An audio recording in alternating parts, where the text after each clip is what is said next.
What's up, guys? I'm Scarra here from theScore eSports here with a special guest, Hussain, the coach of Misfits, recently qualified EU LCS team. What are you doing here today?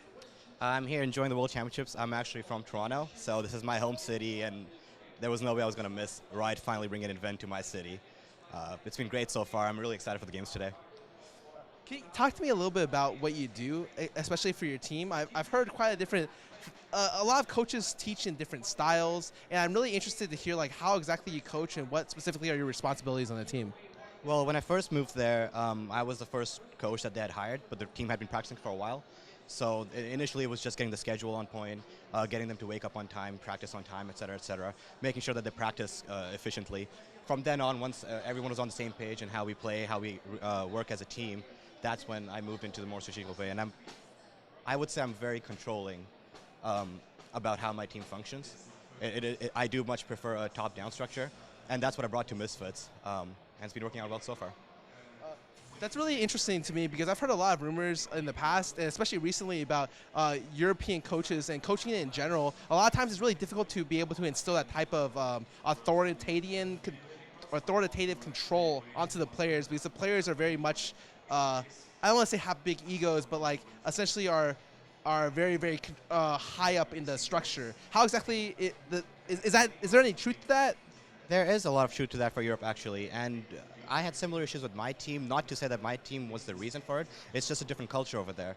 I feel like the best way to counteract that is to just make sure there's a feedback system available to the players so that they never feel like their voice isn't heard. It's just that at the end of the day, the best decision for the team is made over the players, and that's where most of the conflict arises from.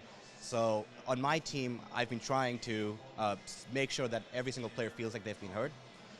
Whether that's about gameplay, about things outside the game, whatever it may be. And so it helps alleviate some of the pressure that exists for players, because top-down is scary for players, right? They are the experts in their field. They are there for a reason. The competitors, pro players, for a reason. They are that good. But they also might not know as much about the team game or the team aspects of it. And I do think that's a place where Europe kind of falters at the moment, but I suspect that more teams will pick up, especially after the success that North America has had with it. Well, I don't watch EU LCS much. I really only watch my own region's games, North America. Can you give me a compelling reason to watch your team in specific? Because we're going to Worlds next year.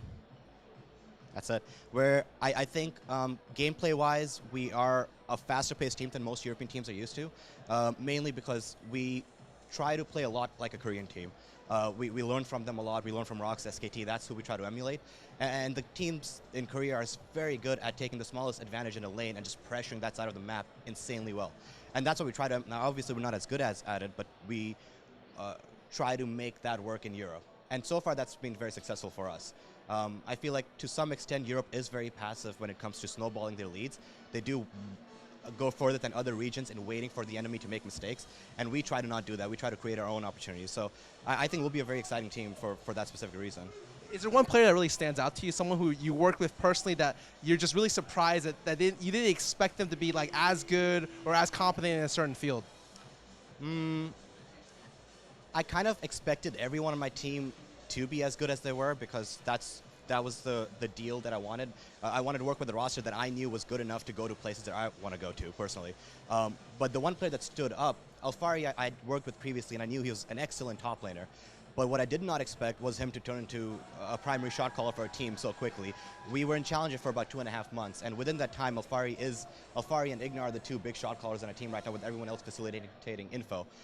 And he was 16-year-old during Challenge, and for a 16-year-old kid to come out essentially fresh from solo queue, start dominating everybody in scrims and in playoff games, and to understand the macro game at the level that he now does, to me is very impressive. I've never seen a player rise that much in my experience working with anyone before. So Alfari's been the standout star for me in terms of growth, but I think everyone on the team has managed to do their jobs to what I expected them to. A lot of people attribute macro growth to the strength of the coaches.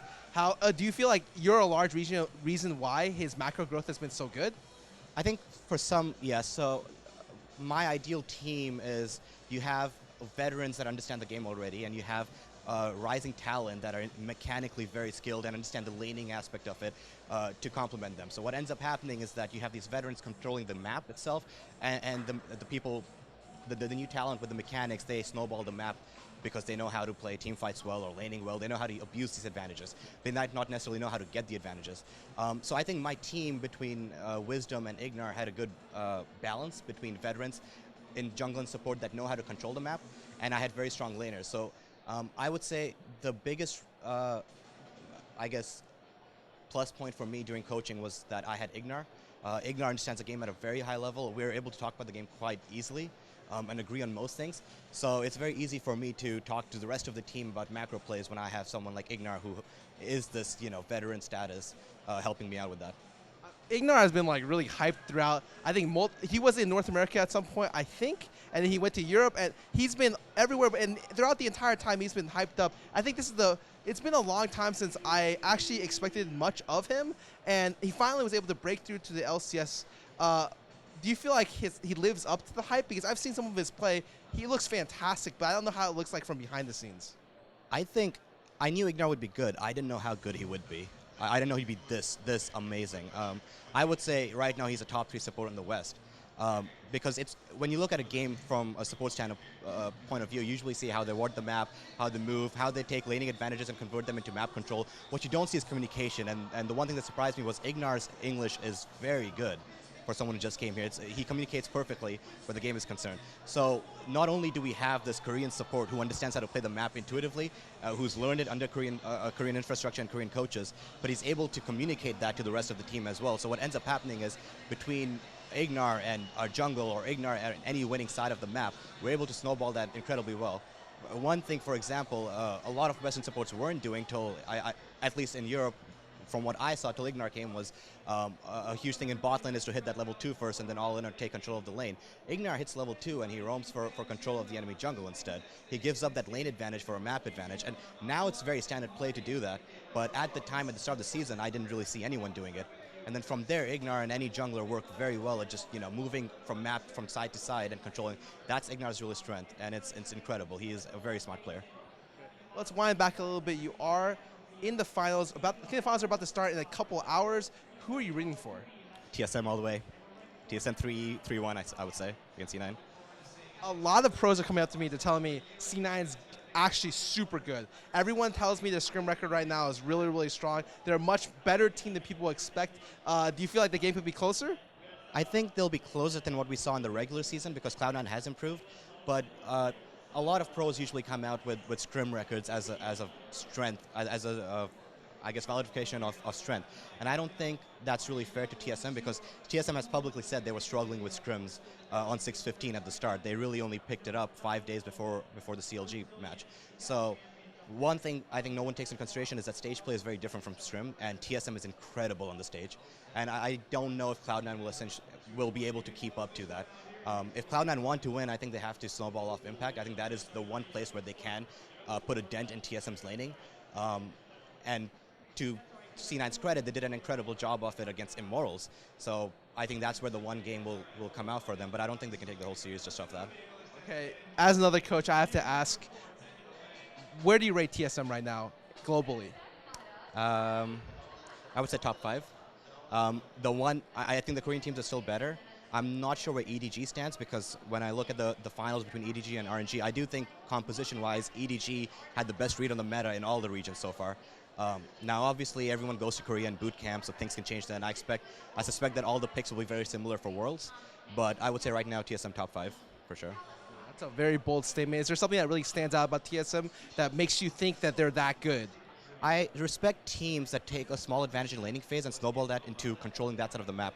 And TSM does that very well. I think that's something that EU falters a bit in. I think a lot of NA teams falter in it too. Cloud9's been picking it up, and that's why they look so strong. The smallest advantage on impact becomes that side of the map for C9. And TSM's been doing that all split long. So I think that's why. The only teams that compare to that are the Korean teams who've been doing it for, to be fair, seasons now. But I think TSM finally has it figured out. What team do you expect to get to Worlds from North America? Because it seems like you tend to watch all the regions pretty holistically. What are your 3 top teams going to Worlds? I think TSM's going to win today, so TSM and CLG, and then I think C9 can take Immortals. But it's really a toss-up between C9 and Immortals, to be honest. They've both been improving. I think Immortals has looked better in playoffs than I thought they would. I thought they'd falter again.